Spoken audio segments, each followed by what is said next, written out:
वैशंपायन जी कहते हैं, कविवर हनुमान जी के अंतर्ध्यान हो जाने पर महाबली भीमसेन उनके बताए हुए मार्ग से गंधमादन पर्वत पर बढ़ने लगे।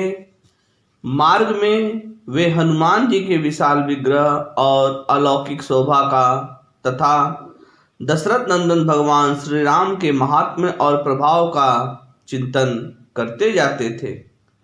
सौगंधिक वन को देखने की इच्छा से जाते हुए उन्होंने मार्ग के रमणीय वन और उपवन देखे तथा तरह तरह के पुष्पित वृक्षों से सुशोभित सरोवर और नदियां भी देखी।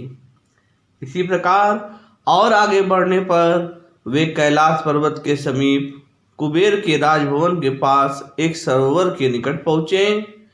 भीमसेन ने वहां पहुंचकर उसका निर्मल जल जी भरकर पिया। महात्मा कुबेर इस सरोवर में जल क्रीड़ा किया करते हैं।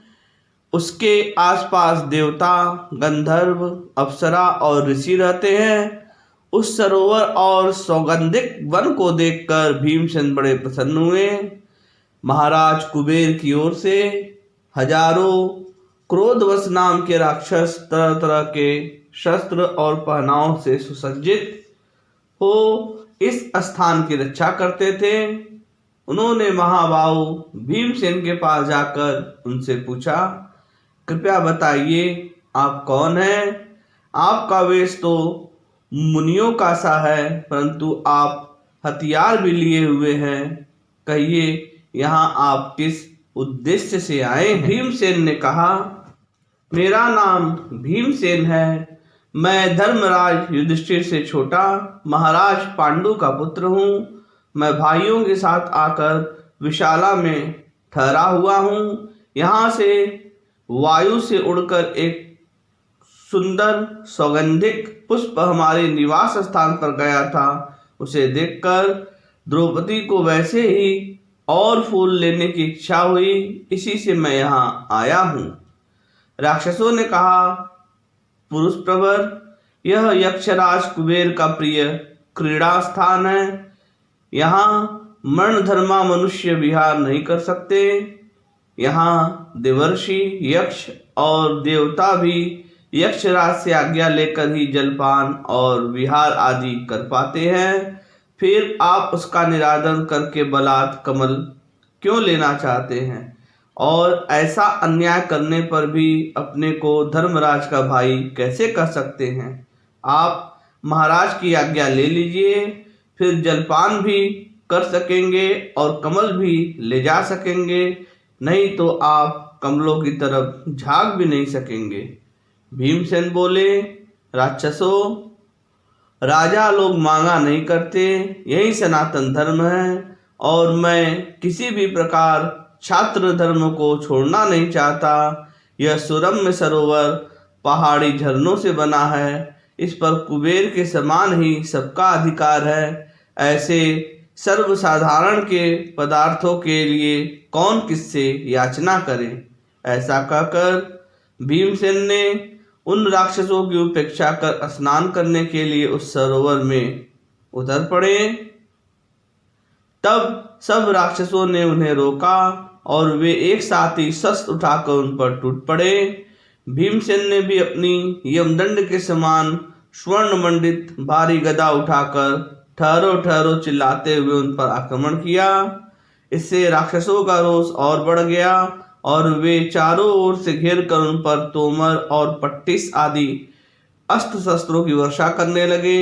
महात्मा भीमसेन ने उनके सब वारों को विफल कर दिया और उनके शस्त्रों के खंड खंड करके सरोवर के पास ही सैकड़ों वीरों को बिछा दिया।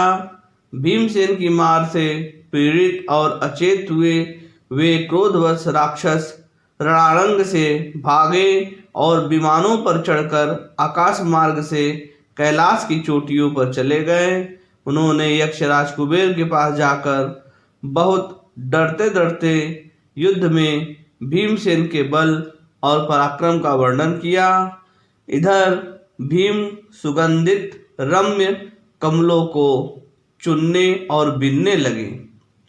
राक्षसों की बात सुनकर कुबेर बड़े हंसे और बोले, मुझे इन सब बातों का पता है। द्रौपदी के लिए भीमसेन को जितने कमल चाहिए उतने ले जाए। इससे राक्षसों का क्रोध ठंडा पड़ गया और वे भीमसेन के पास आए। इधर बद्रिकाश्रम में भीमसेन के युद्ध की सूचना देने वाला बड़ा बेगवान, तीखा और धूल बरसाने वाला वायु चलने लगा। वहां बार बार बड़ी गड़गड़ाहट के साथ सारी पृथ्वी पर उल्कापात होने लगा, जो सबके हृदय में बड़ा भय उत्पन्न कर देता था। धूल से ढक जाने के कारण सूर्य का तेज मंद पड़ गया, पृथ्वी डगमगाने लगी, दिशाएं लाल हो गईं। ऐसी विचित्र स्थिति देखकर धर्मपुत्र युधिष्ठिर ने कहा, पांचाली, भीमसेन कहाँ है? मालूम होता है वह कहीं कुछ भयंकर कर्म करना चाहता है अथवा कुछ कर बैठा, क्योंकि ये अकस्मात होने वाले उत्पात किसी महान युद्ध की सूचना दे रहे हैं। तब द्रौपदी ने कहा, राजन, वायु से उड़कर जो सौगंधिक कमल यहाँ आया था वह मैंने प्रेम पूर्वक भीमसेन को भेंट करके कहा था कि यदि आपको ऐसे बहुत से फूल मिल जाएं तो आप उन्हें लेकर शीघ्र ही आ जाएं। वे महाबाहु मेरा प्रिय करने के लिए उन कमलों की खोज में अवश्य ही पूर्वोत्तर दिशा की ओर गए हैं। द्रौपदी के ऐसा कहने पर महाराज युधिष्ठिर ने नकुल और सहदेव से कहा, जिस ओर भीम गया है उसी ओर हम सबको भी शीघ्र ही साथ साथ चलना चाहिए। राक्षस लोग तो ब्राह्मणों को ले चले और भैया घटोत्कच तुम द्रौपदी को ले चलो। देखो, भीमसेन ब्रह्मवादी सिद्ध पुरुषों का कोई अपराध न करे, उससे पहले ही यदि हम आप लोगों के प्रभाव से वहां पहुंच जाएं तो बहुत अच्छा।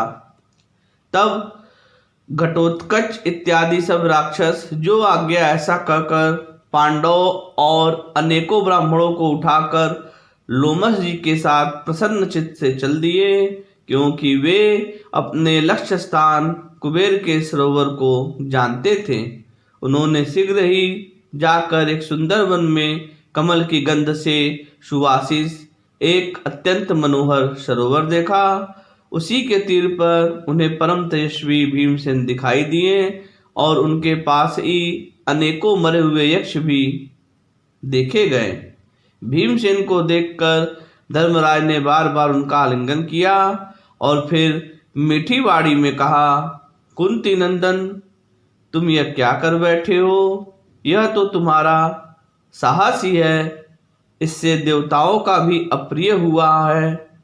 यदि तुम मेरा भला चाहते हो तो ऐसा काम फिर कभी मत करना। इस प्रकार भीमसेन को समझाकर उन्होंने सौगंधिक कमल ले लिए और फिर देवताओं के समान उसी सरोवर में क्रीड़ा करने लगे। इतने में ही उस बगीचे के रक्षक विशाल का यक्ष राक्षस प्रकट हो गए।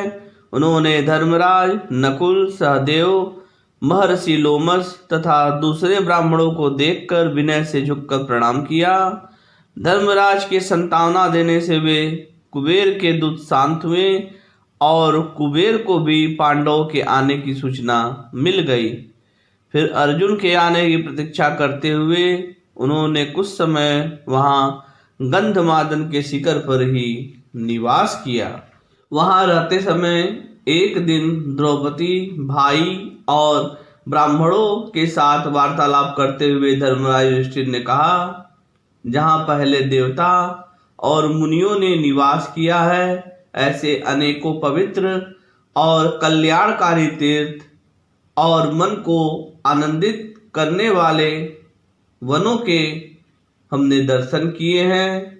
साथ ही जहाँ तहाँ आश्रमों में अनेकों शुभ कथाएं सुनते हुए हमने विशेषतः ब्राह्मणों के साथ तीर्थों में स्नान किया है तथा सर्वदा पुष्प और जल से देव पूजन करते हैं और जैसे कंदमूल फल मिल सके हैं उनसे पितरों का भी तर्पण किया है।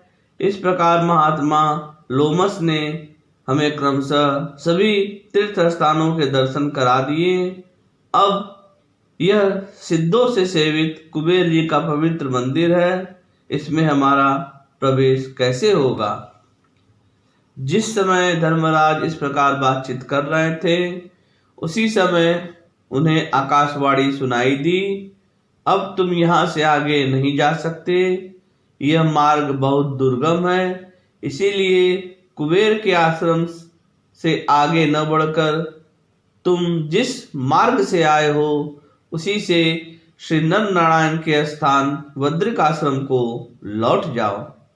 वहां से तुम सिद्ध और चारणों से सेवित विस्परवा के आश्रम को जाना, जो बड़ा ही रमणीय और सिद्ध एवं चारणों से सेवित है। फिर उसे पार करके तुम आष्टीशेण के आश्रम में निवास करना। उससे आगे जाने पर तुम्हें कुबेर के मंदिर के दर्शन होंगे। इसी समय वहां दिव्य गंधमय पवित्र और शीतल वायु बहने लगा तथा पुष्पों की वर्षा होने लगी। उस अत्यंत आश्चर्यमय आकाशवाणी को सुनकर राजा युधिष्ठिर महर्षि धम्म की बात मानकर वहां से लौटकर श्री नर नारायण के आश्रम आ गए। जय श्री कृष्ण।